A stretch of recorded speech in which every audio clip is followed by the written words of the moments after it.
Rampton. After 11 years locked away, a patient is leaving, bound for Eastdale.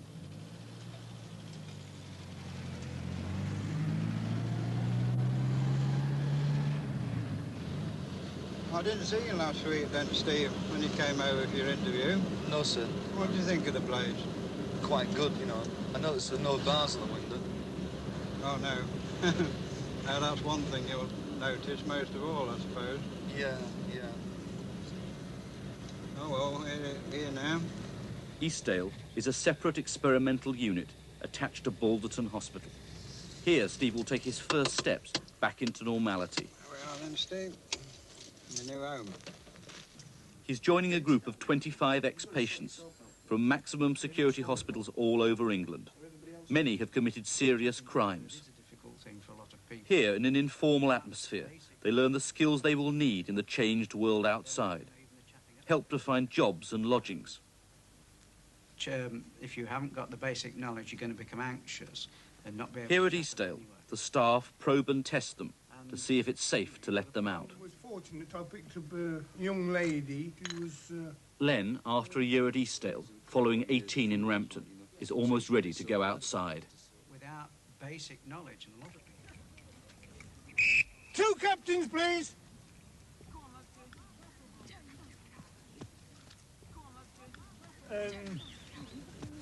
Well, I'm sorry, I've forgotten your first name, Mick and Steve. Len, on day release from Eastdale, referees the local schoolboys' cup final. I want a nice, clean game, gentlemen. Play to the whistles at all times. Surrounded by local children, Len is slowly finding his feet in a world far removed from Rampton, where he was locked away for half a lifetime. There you are, Steve. Oh, great. Get that down you. Cheers. Get something a bit stronger than that down you later. Go out down the local. What you... Is that... Yeah, yeah, go out every evening. Well, nearly every evening. What they do, just treat you as normal? Just sit down and talk to you? Have a chat with you. Yeah. The only thing they don't do is pass the smokes round, you know. What, a bit grass? tight with the fags here. Isn't it fantastic? A Yeah, window with no no bars, bars it's on. open. Does it open? And open as well, then.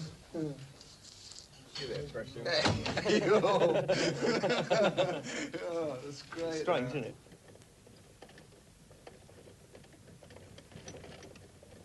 Len, back at Eastdale, is working as a porter on the other wards. The doctors hope that this experience may help him find a similar job, if it's finally decided that he's safe to return permanently to the outside world. Len was abandoned, age 1, by his mother, whom he's never seen since. His father was a Canadian pilot. He has lived almost all his 35 years in children's homes and other institutions, the last half with the top security of Rampton. Afternoon, gents. How are we? Hey? Aren't you speaking today? No. No? All right. For years, as long as I can remember, I've just been a number. I've not made any decisions from day to day, not even as to go into the toilet when I can. Meals, set times, everything. Everything has been so rigid. And because I've been locked away so long, the only way I could survive and not turn into an institutionalised cabbage was to get myself a loft and put myself on a perch. And I'd become so used to me tie corrected, good morning, madam, good morning, sir, no, sir, afternoon, madam, and such like, and even allowing myself no relaxation of being a person. I was so correct to a point I might have been a dumb as in Burton's windows, if you like. How have I changed, God? Well, there are so many ways. I think the main example I can give you is women. I could not talk to them at all. Yes, madam. No, madam. Good morning, madam. And that was it. You know what they did? They put me in the laundry with a load of women.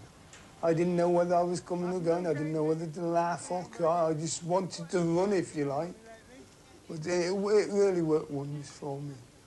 I can look at them and talk to them just as another person on the same wavelength.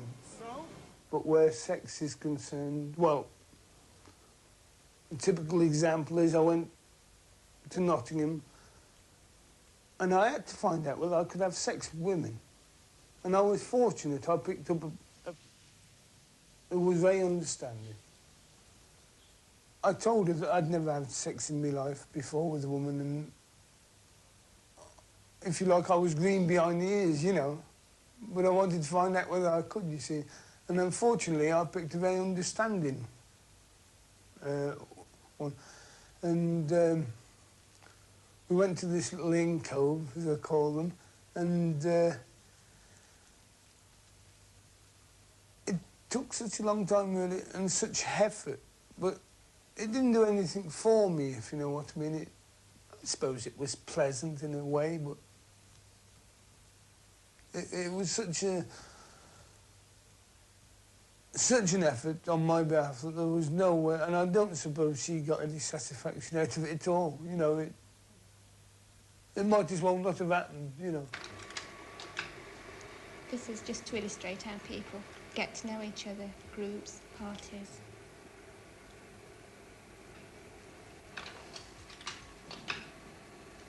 The young boy and the young girl. You see, the differences aren't that great. Most of Eastdale's 25 patients have sexual problems, and overcoming these is a priority. Often, they simply have no idea of the basic facts of life. The difference between the young boy and the adult male, and the young girl and the adult female. Look puzzled. Pardon? I'm all right. Okay. Yeah. Dear Anthony, we will be coming to see you on Sunday. We are very excited about coming down. Tony, who still can't read, was in Rampton for 9 years. It's school holidays. We hope to bring June with us. She said she is going to wear a long dress in Arsenal colours. Anne has had a baby. It's a girl. So you are an uncle again. And Dad's fishers have had babies. Yes. See you on Sunday about 11 p.m. Lots of love, Mum. He's got to. There we are. Oh, my goodness. Oh, I can't even lift it. Oh, it's lovely, Anthony. That's great, isn't it? June. You got it. Come in, June. And you, Dad.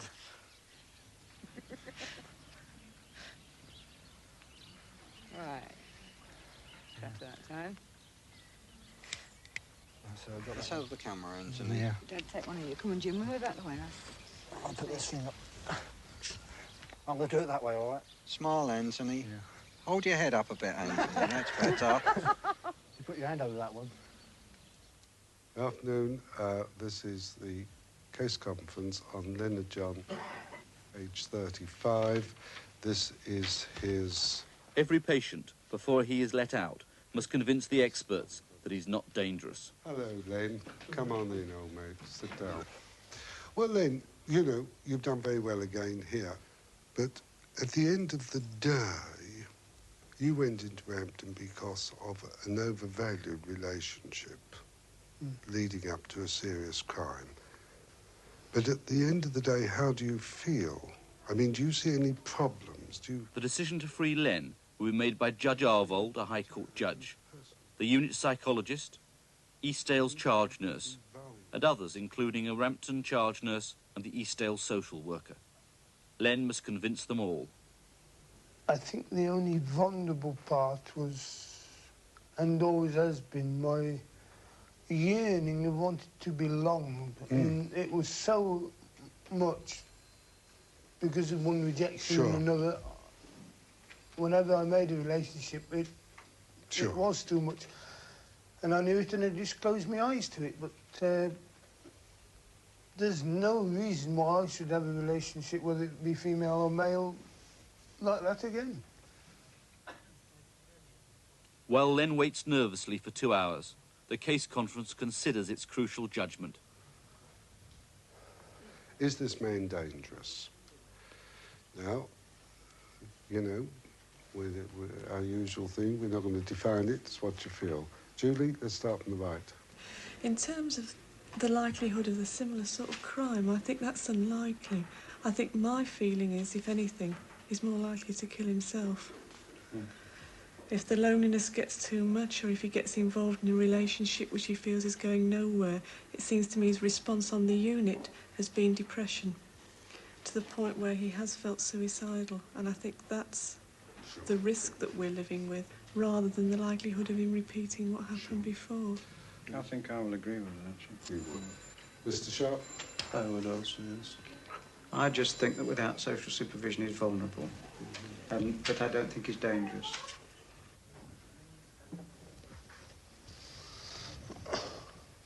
Unanimously, we do not think this man is dangerous. 3 of us felt that under stress and loneliness, he was vulnerable and maybe a danger to himself.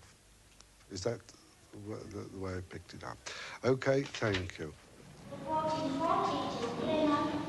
Their decision? Len is free to leave if he can find a job and accommodation. So, in the unfamiliar city streets of Sheffield, Len is job hunting. Not easy if you're an ex-mental patient and haven't worked outside for 18 years.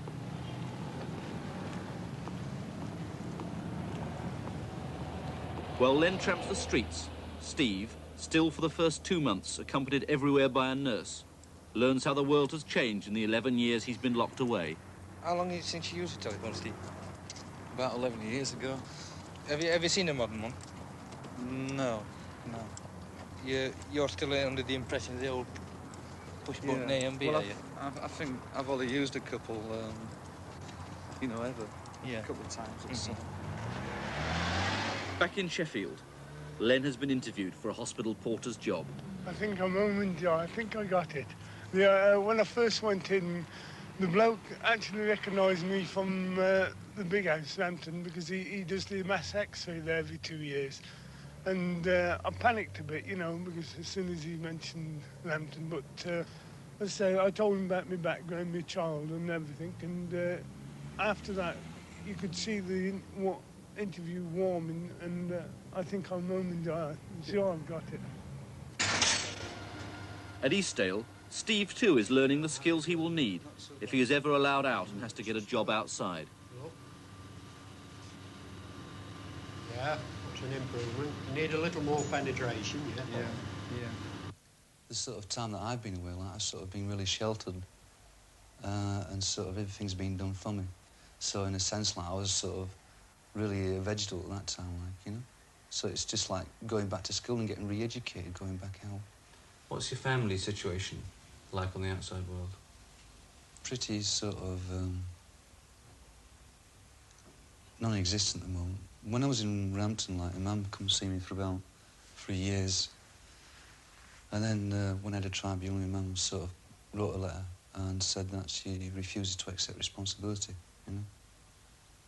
I don't blame the old girl, you know, because I've been a bit of a right swine, like, you know. I've sort of never really given much, but, you know, I still love her, like, and I still want to sort of to be her son very, very much, like, you know. But, I mean, you know, see, the thing is, like, if my mum could see me now, like, she'd probably sort of say, well, I'll give you a second chance, like, you know. But I've had quite a few of them. But the greatest problem for all 25 patients is finding their way back into everyday life after years of segregation and isolation. To help them, to see how they react to girls and drink, Eastdale takes them all regularly to the local dance hall. Have you prepared yourself at all? Yes, I have. I stayed up last night until about 11:30 to try and get used to it. You get used to staying up late? Yeah, to stay up for late tonight. Steve, how long is it since you've been to a dance outside? Oh, wow. About 11 years. How do you feel about it? Pretty nervous, actually. What are you nervous about in particular? Well, sort of going to sort of place like this, like, where there's sort of a lot of people there, and you sort of, where it's sort of, you just drift around and you dance, like, I'm just not sort of used to it, you see. Do you think you'll have enough courage to chat out the birds? Oh, yeah, took a couple of pints. It's supposed to work wonders, pints, isn't it, beer?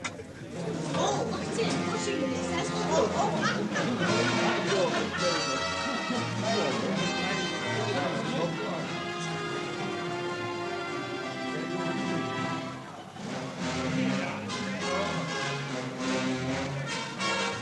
Hello,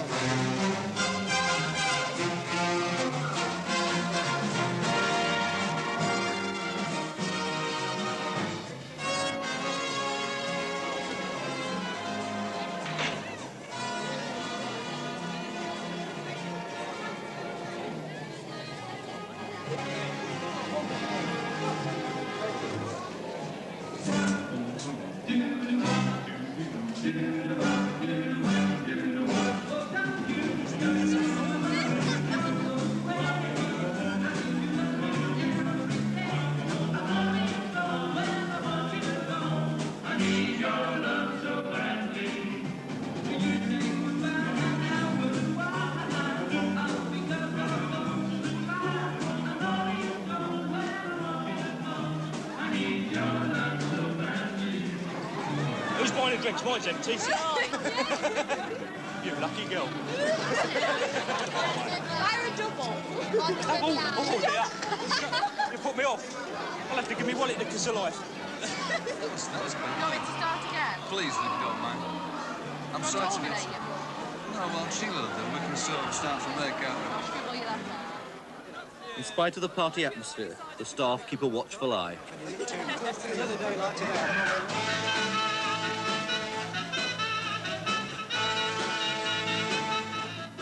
Although the East Ale patients are unaccustomed to such freedom, in 5 years there's never been an unpleasant incident at one of these dances.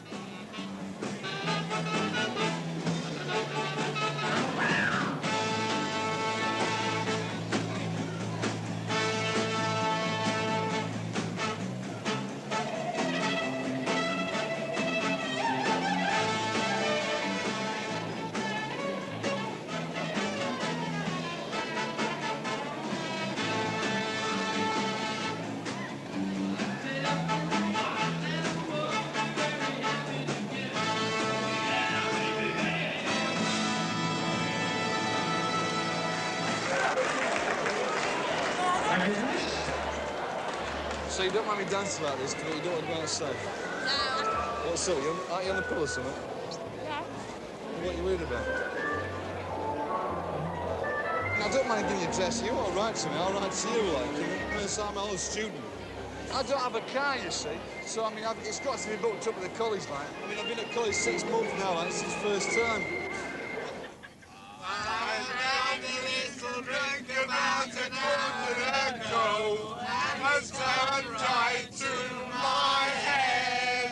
It was grand. It was a grand night. Got talking to a few birds. Yes. And I'm going to go... Next time we come, I'll get to know them a little bit better. I've got 3 telephone numbers and 2 addresses. But the one that I was sort of going with, like, was sort of... I could have put sort of one like to sort of go outside for a sort of bit of fresh air sort of thing, like, you know? So she didn't believe in a one-night stand sort of thing, like, you know? So you didn't get quite as far as you'd liked? Well, not really like, but she had her hand down there, so, you know, I was quite happy, like, you know? I really had to go. I didn't know what I was doing, but I reckon I was half over the limit. Half over the limit and just got on with it. And that's on. I really enjoyed it. There's a lot of things to come back, like, about Rampton style, about the crime committed, about a lot of things like that, of course, and I felt very conscious, a bit paranoid and insecure. Nobody hates you, girl. The majority of people like you. You're not false, you're not fake. You are what you are. I'm not false, I'm not fake. Jesus Christ, You're not fake. You are what you are. You don't need to change. If I don't change, I'll end up in bloody Rampton again. And again and again and again and again. No way, Graham. Will you listen to me? There's no way. Who knows the white lady on the horse? Nobody. Right, ladies and gentlemen, we now declare this meeting open. Has anyone got any comments to make on last evening's outing? 15 years ago since I was at a dance night, you know, like 15 years? Yeah. I reckon it was great. So things have changed a bit in that respect? I'm waiting for the next trip.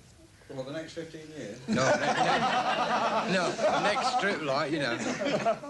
If there is one, like, you know.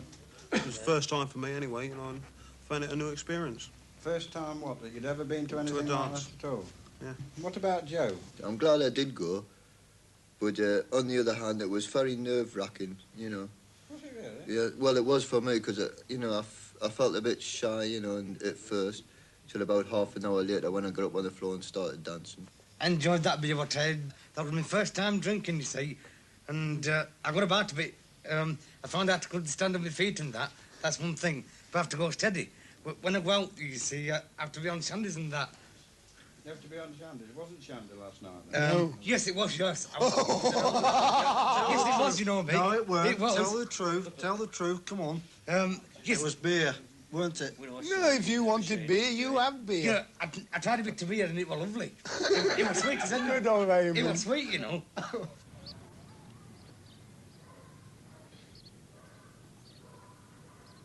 On day release from Eastdale, Steve returns to the estate where he was brought up.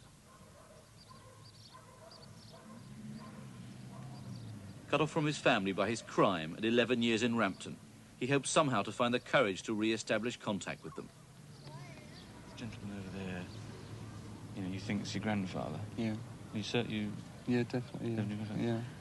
But you don't want to go over and talk to him.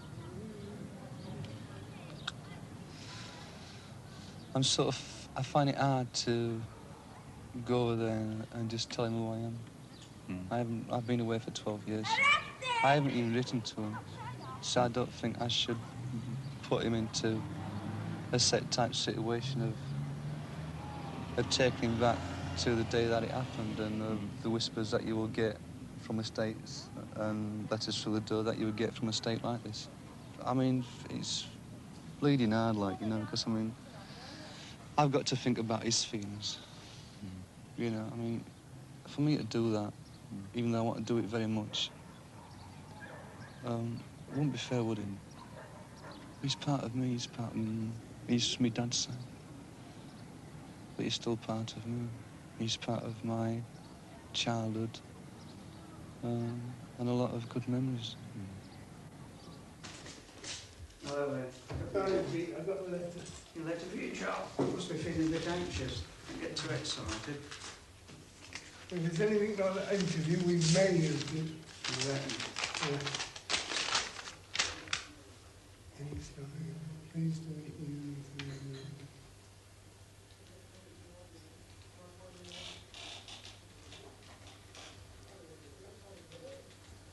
Obviously not such a good letter. What you thought it might be. Huh? What's it say? Typical. It's all the Sheffield area. How can I expect the public to accept me if they won't? Well, on Friday I tried to prepare you a little bit for this. I wouldn't mind it if it did not merit. No. I'm bloody prejudiced. No, it's not obviously on merit, Leonard. You know, obviously you did a very good interview. There surely isn't... Yeah, but you read that and it's... You know as well as I do, hospital for one and hospital to the other, they don't have the same administration. That wipes all the Sheffield out in one blow. Not necessarily. Not much.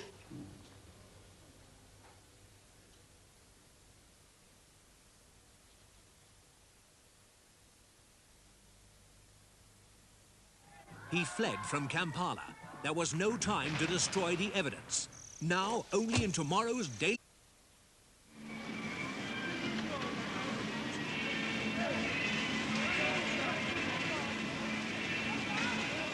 For Len and his Eastdale friends, another chance to enjoy the freedom of the world outside the hospital. I didn't bargain for this! You have to get off here, I mean that! Get off in a minute! It's 48! Get off in a minute! That's your fault, that! Wait! I like it, I like it! Lovely! But for Len, life isn't only fun and games. Although he's been declared safe to go, he still needs that elusive job. Without it, his chances are slim. This is his 12th attempt, another interview as a hospital porter. The confidence is a bit dated, but keep trying. Is that because you got turned down for the last hospital job? I think so. I mean, I fully expected them to give me a reasonable earnings. They knew what the score was. Still, sooner or later, someone will accept me. I'm merit. Do you feel nervous? My inside's all screwed up, I think.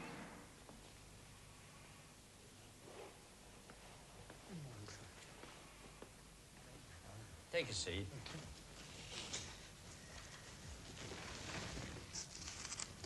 Well, now, how long have you been working as a porter? Roughly 6 months. I see. I wonder if you'd like to tell me a bit about your previous experiences and whether you think there is any reason which you think might disturb us if we knew about it. I have been a total of 18 years in a state mental hospital. I went from one local to Rampton Hospital without having any criminal record. As such, they felt that it was in my best interest, and as I was a voluntary patient, I agreed. The second time I went to Rampton, I must admit I went there for rather disturbing crime. Like, I took part in a rather nasty murder. It was pleaded diminished responsibilities in court and got it down, but put away as manslaughter in Central Rampton.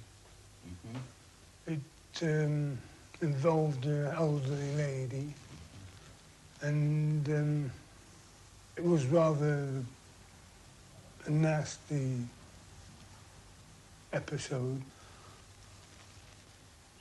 Has there been any repetition? Has there been any other case of violence with you since that time? No, none at all. None at all? None at all. And I think, in the interest of myself and everybody else, if I thought there could be, I wouldn't want to be. In fact, I wouldn't be here today applying for this job. Well, thank you for being honest with me. Obviously, I've got to convince myself that I couldn't really afford to put the patients at risk here if you habitually did that sort of thing. Oh, a very good interview. Yes, I think there's a strong possibility. But, I mean, you're pretty honest about your past crime. I mean, you admitted in some detail to having killed an old lady. You don't think that's really going to tell against you? You don't think it would have been better to brush that under the carpet a little bit? I think if one is sincere and one has got to be honest, then sooner or later, people are going to accept you for who you are and what you have been, surely. I mean, it is far better that I be honest now, get a job on merit, than tell a pack of lies now, get a job, and then cause irreparable damage later on, and God knows how much upset. Len, like many Rampton patients, is never free of the crime he committed. Ironically, in his case, it happened after he had already spent 7 years in Rampton. 18. For soon after he was released onto the streets, he was involved in a murder and sent back. That was in 1967. We met 1:45, and I sat in my usual seat because she was a grand old lady. You know, I used to go and sit with her in the afternoon, and she owned a little tailoring shop, you know, mending clothes. She'd done some jobs for me, and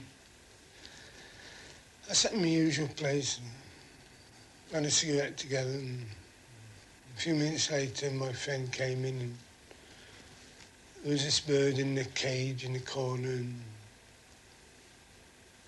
I told her that my friend was interested in the bird, and he made out he was playing with the bird. And I carried on talking to the lady, and just as he worked his way up the side to the Oxo tin to get the money, she turned round. He pulled this knife out, and God almighty. He pulled this knife out, and from then till 3 o'clock, possibly a bit longer, I just can't remember. Whether it's because I don't want to, whether it's, I don't know. I remember standing up, but I just couldn't move. I just couldn't move. It was as... I don't know, I just couldn't move it.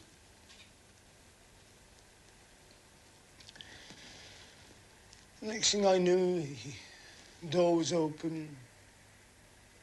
He'd gone. Knife was on the floor. She was on the floor as well. She was in one hell of a mess. She must have put up a terrific fight.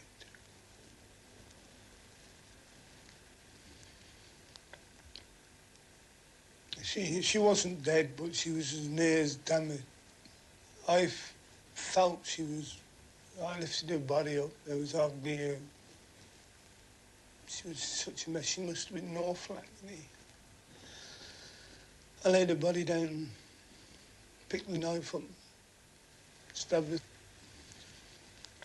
I should hope to think I did that to take her out of her misery. Of course, I could have done it to hide my guilt and shame, I don't know. An honest answer wouldn't be, I just don't know. That's the one I've been waiting for, I think. Yeah. Morning, Peter. I got the letter, Peter. Yeah, you're looking very confident. What is that? Confidence or intuition this time? I don't know, a bit of both, I hope so. A bit of both, eh? Yeah, yeah. Making you stumble a bit, isn't it? Eh?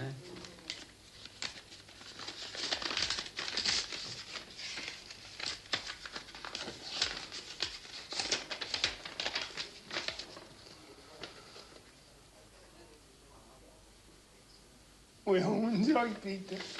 I don't think you have to tell me. You've got it, haven't you? Yeah. Well, that's great, isn't it, eh? Even more so, I think. I mean, considering the banners we've had, and I mean, jobs have done everything, taking into consideration it's been us and the unit done it between us. It's great. Yes, yeah, yeah. And the other thing, of course, is that you're no longer a number now, but... I've now become a mister. That's right, yes.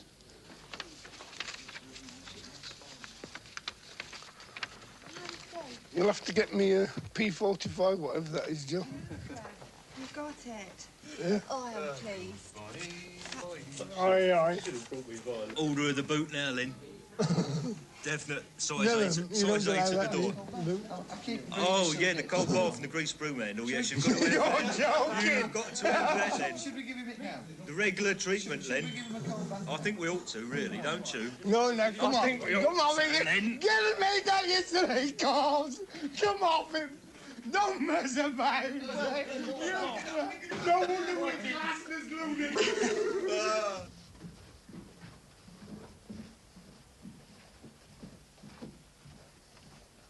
Right, this is the room. As you can see, it's just a small bed sitting room. You've got your own table. This would be ideal. Shall I show you the other rooms? Certainly, thank you. And this is the sitting room which you will share with the two other gentlemen. This is beautiful. What is it? I think it's ideal. Oh, good, good. Well, if you'd like to pay a week's rent in advance, Certainly, I'll make yes, out a rent willingly. book for you. While you're getting your money, I'll go and fetch the book. Thank you, dear. You please, Len. Oh, no,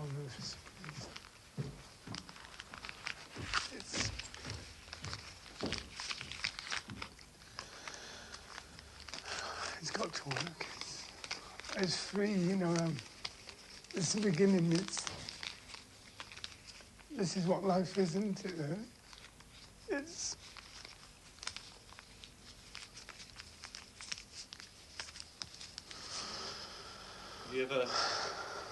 Have you never really had a place of your own at all? No, it's... I've always been in homes or institutions and things like this. I've seen inside occasionally, but I've never actually been in one to say, this is me, this is part of me, I belong.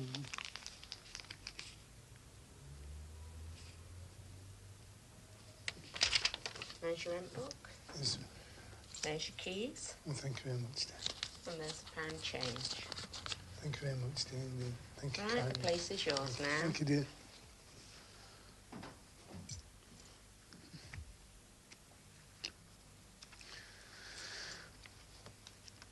quiet.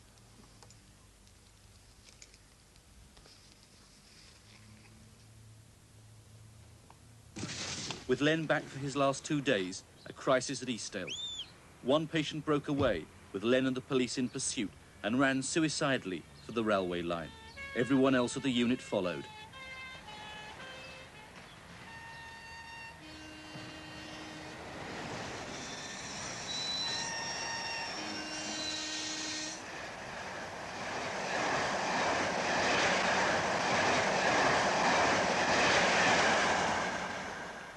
At the very last second, Len had saved the other man's life.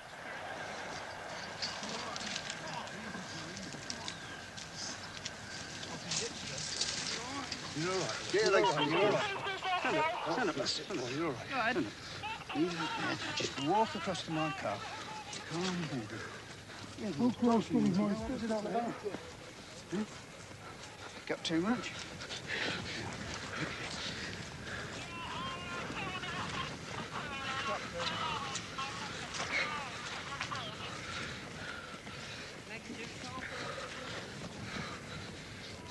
I'll take this, son. You're all right. You're all right, Paul. You're all right, man.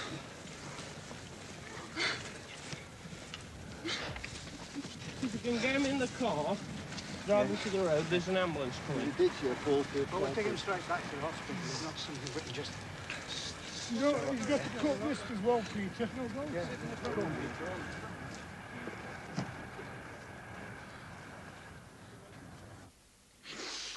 So good to listen. I just ran after him. When I got there, I didn't know what to do. He slashed his neck. I tempted him with a cigarette. That's the only thing I could tempt him with. And then the train came and he went to go under the train. I didn't know what to do. I felt so inadequate, I didn't know what to do.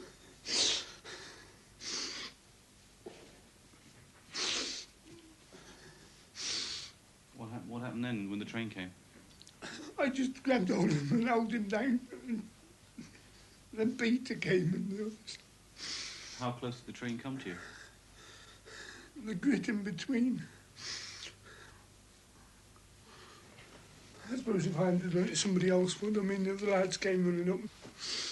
But, I mean, you were just there a long way before anyone else. Well, I saw him come in the ward and he didn't look well at all. And as I went out to go down Newark, I saw him wandering about and doing like that with his neck, and I knew something was wrong then. And so I went back and told Peter, and Peter went one way and I went the other night. Of course, I took the nearest. So as I got to the door, I just saw him slash his wrist, so of course I ran after him. He was running and slashing. As Len struggled to pull himself together for his imminent departure, unable to cope with freedom, Paul began his trip back to a maximum security hospital. Bye-bye then, Paul. Cheerio, Paul. Doctors and I let us know definitely. Yeah. All being well, we'll see you again. Bye-bye then, Paul. Bye-bye. Cheerio, Paul. See ya. Bye-bye, Paul. Bye-bye, Paul. Take care. As the car left, an emotional Len weighed his saving of Paul's life against his own terrible crime 11 years before. When I first saw the lady on the floor with all the blood over her, just for a flash,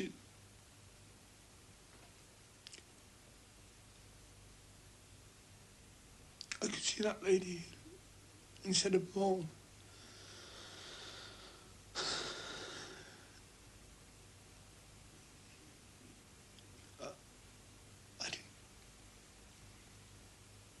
I didn't know what to do.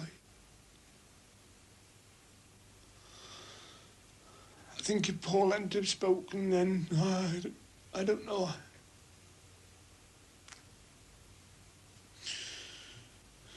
I think it brought it to the surface of what happened many years ago, what I should have done and what I could have done. Instead of just leaving her lying there.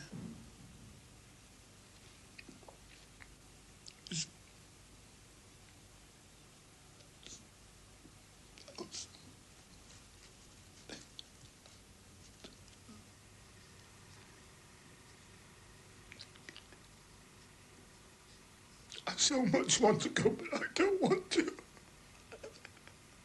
I don't want to.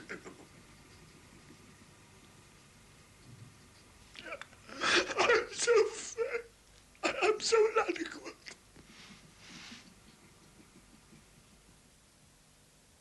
An extra meeting tonight, and the one reason really for it, and there's only one thing on the agenda, is that today one of our friends on the ward has had a crisis in his life, and it's obviously going to affect the ward a little bit. But before we go and discuss it, I, and on behalf of all the other members of the staff, would like to thank you all for being such a great help. And, you know, I mean, a number specifically, but all of you in general, because I think you've helped both us as staff members and Paul considerably by the way you reacted to the situation. Okay?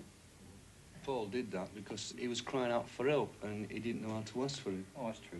But surely he should have had that help before he ever came here. And the point is this, what reason is he going back there for if he didn't get the help the first time? Then? Paul was a dark horse, but I don't think people fully realised, you know, just what his problems were. I think we're all to blame because my personal point of view is that we're all into his own selfish thing and we didn't see the signs what was there.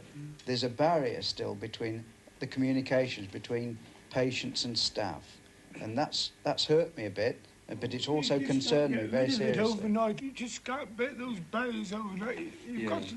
No, I'm not trying to break them overnight. I'm trying to say that perhaps today has been a very important day. We know if we fall down here, we go back to that place and we're worse off than ever anyway. Because you've got the reliquary of getting back anyway. I mean, surely it would have been in Paul's interest. God knows he needs help. But he'll not get it where he's going. Surely it's been proven he should go somewhere where he's going to get help. Paul's message was, not only did he imply it, but he actually said it. Look, Peter, I can't cope. I'm not ready yet. Please send me back. And we said, OK, we can still help you, Paul. Let's talk through it. But Paul wasn't satisfied with talking through. He said to himself, I've got to force the issue. So he did what he did to create the crisis that would make him go back. I don't think I could do that. No way go back to Rampton. It's just one of them things. When they bugger off like this, it upsets everybody, doesn't it? You particularly, it did. Yeah, it does, yeah. It's something now we see. Yeah.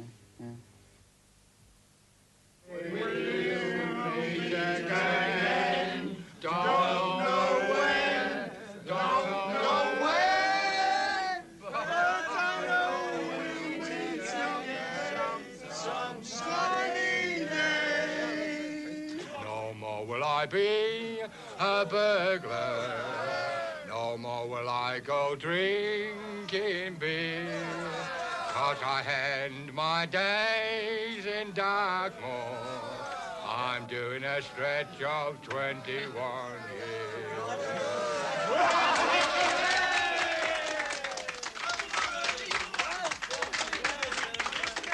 We wish you the best of luck, Len. And as a going away present, we've got something very, very special for you. Thank you, my love. God bless you all. all. No, wait on the toes. God bless you. Good luck, mate. God bless you. Come on. There, Leonard. Graham, you. Who's here? Especially for Leonard, folks. Here we go. Get them all. You won't. There you are. Hey, I'll tell you what, we'll meet again in Nottingham. And we'll have a drink together, OK? The next day, Len must now leave Eastdale for good.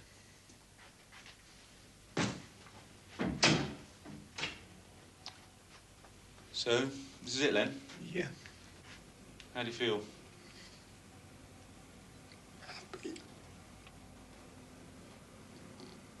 Glad to be going. You sure you really want to go? Not deep down, I suppose. And it's life, isn't it? Way of life I've known. I don't know, it's been looking forward to it for a long time, and now it seems.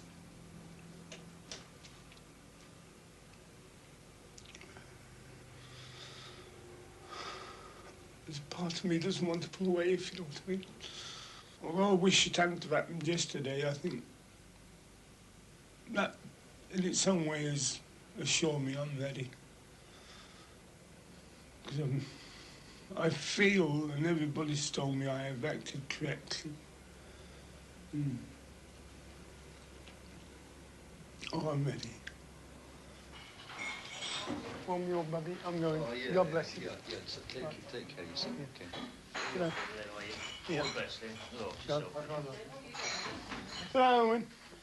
God bless you. Best of British to you. Stephen. Goodbye, Len. Look after yourself. Goodbye, Magic, eh? Thank you very much. Yeah, I will do, yes. Yeah. I'm doing well now. You're a lifetime. God bless you. Go on. God bless you, Tim.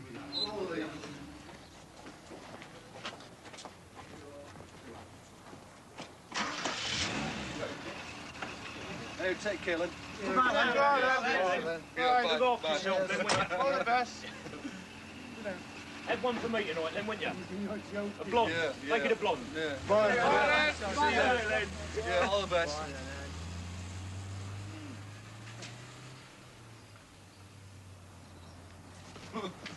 I look through peace at last, isn't it?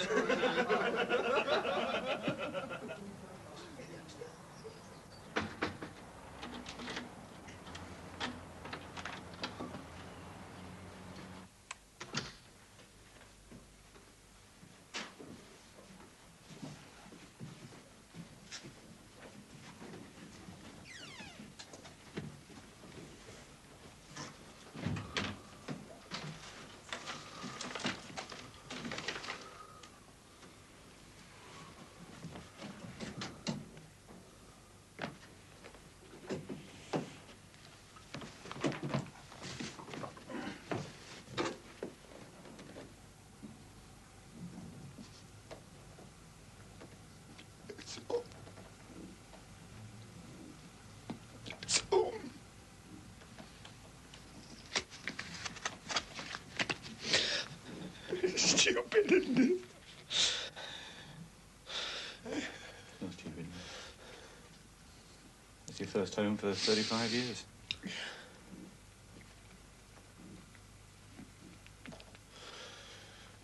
Small.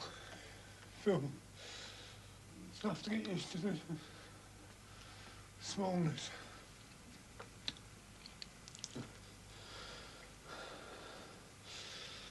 Anyway, I've got a lot to do, John. All right, then. Be going.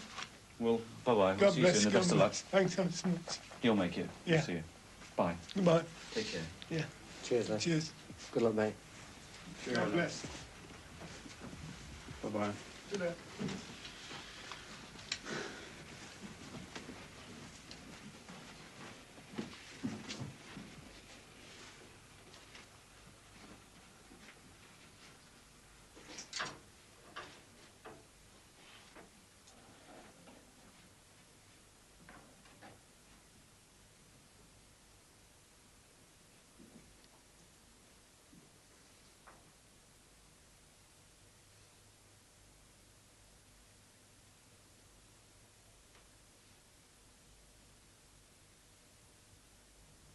Of Eastdale's first 100 patients, only 4 committed further crimes after release.